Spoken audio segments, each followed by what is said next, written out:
got this model here now. He was named by George Hannon, and that's there. He put in a touch a long time ago. Right. It was exactly the way it used to be all those years Wow. ago.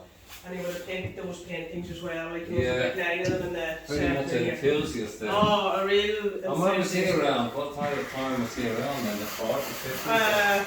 Well, he's passed away now for about the last maybe 10 or brilliant artist and Yeah, absolutely, yeah, real visualist, But yeah. he would have, I wouldn't have personally, I wouldn't have known much about him now until I come here, like, you know, and that.